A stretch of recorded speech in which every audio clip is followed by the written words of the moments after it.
Bismillahirrahmanirrahim. Alhamdulillah, alhamdulillahilladzi amarna bitta'ati wa nahana 'anil munkar. Asyhadu an la ilaha illallah wahdahu la syarika wa asyhadu anna Muhammadan 'abduhu wa rasuluh. Allahumma shalli 'ala sayyidina Muhammadin wa 'ala alihi wa sahbihi ajmain. Puji dan syukur marilah kita panjatkan pada Allah Subhanahu wa taala yang telah melimpahkan karunia dan kasih sayang kepada kita. Rahmat serta salam senantiasa dicurahkan kepada panutan kita, Habibana wa Nabiyana Muhammad Sallallahu Alaihi Wasallam. Hadirin pemirsa yang dimuliakan Allah Subhanahu wa taala, pada kesempatan ini ingin saya menyampaikan doa iktiraf. Mudah-mudahan kita terinspirasi untuk lebih dekat kepada Allah Subhanahu wa taala, untuk bertobat kepadanya. Ilahi las tulil firdaus si ahla wala akwa ala naril jahimi wahabli taubatan waghfir dunubi fa innaka ghafirun bil adimi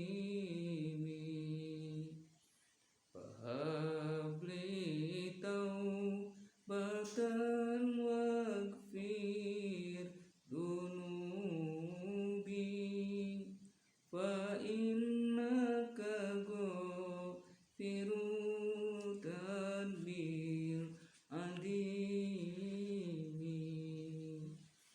Wahai Tuhan, ku tak layak ke surgamu, namun tak pula aku tak sanggup ke nerakamu. Dosa-dosaku bagaikan pasir di pantai, dengan rahmat-Mu ampunkan aku, ya Tuhanku. Ampunkan dosaku, terimalah tobatku, sesungguhnya Engkau pengampun dosa-dosaku. Pemirsa yang dimuliakan Allah Subhanahu wa taala, mudah-mudahan kita selaku manusia banyak hilaf, banyak salah dan dosa. Mudah-mudahan Allah mengampuni dosa-dosa kita semua. Amin ya Allah ya Rabbal alamin. Dengan doa tersebut mudah-mudahan kita menjadi motivasi untuk lebih mendekatkan diri kepada Allah Subhanahu wa taala, sebab tidak ada lagi yang akan mengampuni dosa kita dan tidak akan ada lagi yang bisa memaafkan atas segala kesalahan dan kehilapan kita, hanyalah Allah Subhanahu wa taala. Hadirin yang dimuliakan Allah Subhanahu wa taala, menurut salah satu ahli ilmu pengetahuan, di mana alam ini adalah memiliki salah satu kejadian yang akan mengakibatkan manusia bisa kena bencana, yaitu yang disebut dengan awan ya. Nah, menurut salah seorang ahli ilmu pengetahuan yang bernama Luke Howard, dia adalah bangsa Inggris, membagi 3 jenis dasar awan. Pertama, ada awan yang berserat, 2 awan yang berlapis, 3 awan yang bertumpuk. Pada tahun 1994 beliau sebagai Komisi Cuaca Internasional ya, membagi dari 3 kelompok tersebut melahirkan 10 kelompok, dan dari 10 kelompok itu terbagi lagi menjadi 4 keluarga besar yang disebut keluarga awan, di mana keluarga awan ini memiliki ciri khas tertentu. Yang pertama adalah sirus. Sirus adalah awan yang tinggi, termasuk awan yang berserat dalam ketinggian 6-12 km. Awan ini menandakan awan yang cerah, tidak berbahaya. Yang kedua, altocumulus. Altocumulus ini adalah awan yang menengah, yaitu termasuk awan berlapis, berada pada ketinggian 2-6 km. Dan awan ini adalah tidak cukup membahayakan. Yang ketiga adalah stratocumulus. Nah, ini yang ketiga adalah awan yang rendah. Ini termasuk kepada awan yang berlapis tebal yang berada pada ketinggian 0,8 sampai 2 km. Awan ini dapat menimbulkan hujan yang ringan, gerimis, salju yang terus-menerus. Awan ini cukup berbahaya. Dan yang keempat adalah cumulus. Cumulus ini awan yang bergumpal-gumpal yang berada pada ketinggian 0,5 km. Awan ini dapat menimbulkan hujan yang sangat berat atau hujan batu es dengan badai disertai angin ribut. Ini dapat mengganggu gelombang TV, gelombang radio, sehingga akan terganggu kepada siaran yang lainnya. Hadirin pembiasa yang dimuliakan Allah Subhanahu wa taala, ini mengingatkan kepada kita sebuah sejarah yang sangat legendaris, di mana Allah Subhanahu wa taala pernah menyiksa kepada satu kaum yang disebut dengan kaum Ad, di mana kaum Ad ini adalah kaum yang berada pada zaman Nabi Nuh alaihissalam. Kenapa Allah menimpakan awan yang sangat berat, yang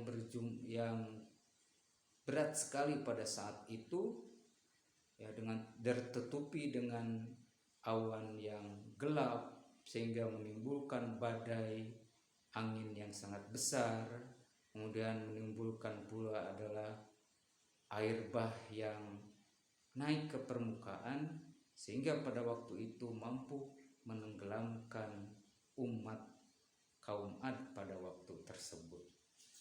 Kenapa Allah menimpakan cobaan seperti itu, siksaan seperti itu? Karena mereka adalah mengingkari ayat-ayat Allah Subhanahu wa taala. Padahal hadirin yang dimuliakan Allah Subhanahu wa taala, pada waktu itu mereka bukan orang-orang yang biasa, tetapi mereka adalah sudah berkembang ilmu pengetahuan dan teknologi.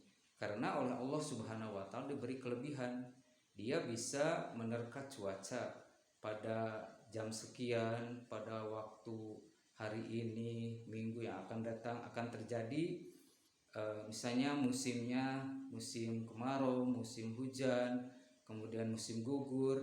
Mereka bisa menentukan hal tersebut. Tetapi karena mereka adalah terlalu mengingkari kepada ayat-ayat Allah Subhanahu wa taala, karena mereka egois, karena mereka sombong, akhirnya Allah Subhanahu wa taala menenggelamkan mereka ke dalam siksaannya, yaitu dengan dikirimnya air berupa yang berasal dari awan yang sangat berat tersebut. Ini adalah merupakan pelajaran. Salah satunya adalah ada yang putranya bernama Kan'an, ya. Dia ketika diajak oleh bapaknya untuk naik ke kapal supaya selamat, apa jawabannya? Aku ini bisa naik ke gunung yang sangat tinggi, aku bisa naik ke pohon kelapa. Ternyata apa ajakan untuk mengajak kepada kebenaran itu tidak semudah membalikkan tangan, hadirin yang dimuliakan Allah Subhanahu wa taala, apalagi berkaitan dengan keluarga.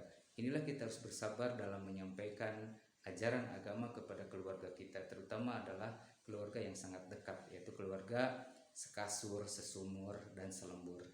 Nah, ini pelajaran bagi kita dalam meningkatkan ukhuwah Islamiyah, mengajak kepada jalan Allah Subhanahu wa taala. Hadirin yang dimuliakan Allah Subhanahu wa taala, dengan kejadian tersebut mengingatkan pada kita apa yang harus kita lakukan ketika terjadi awan seperti itu, ya. Maka dicontohkan oleh Nabi kita Muhammad sallallahu alaihi wasallam yang disampaikan oleh Siti Aisyah sebagai istri beliau, ketika Nabi kita Muhammad SAW sedang bepergian atau sedang melakukan aktivitas apapun, ketika melihat awan seperti itu, maka beliau cepat-cepat untuk berdoa kepada Allah Subhanahu wa taala. Apa doanya?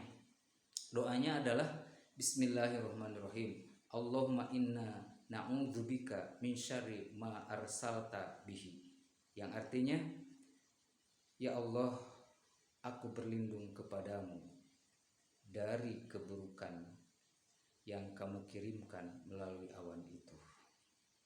Nah, itulah doa yang diajukan oleh Nabi Muhammad SAW ketika melihat awan yang sangat berat tersebut. Itu mengingatkan kepada kejadian beberapa abad yang lalu, yaitu ketika kaum Ad, umat Nabi Nuh alaihissalam ditenggelamkan oleh Allah Subhanahu wa taala ke dalam siksaannya.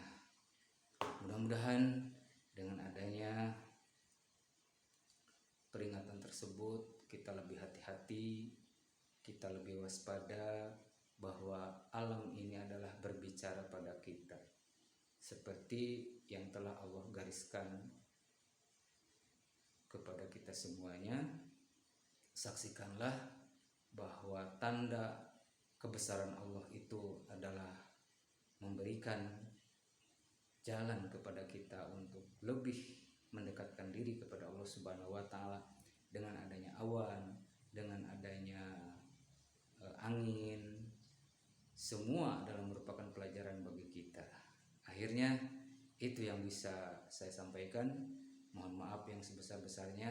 Kebenaran datang dari Allah, kesalahan dan kekurangan itulah kekurangan saya sendiri. Mohon maaf yang sebesar-besarnya. Aku qouli hadza wa astaghfirullahal ghafurur rahim. Billahi taufiq wal hidayah. Wassalamualaikum warahmatullahi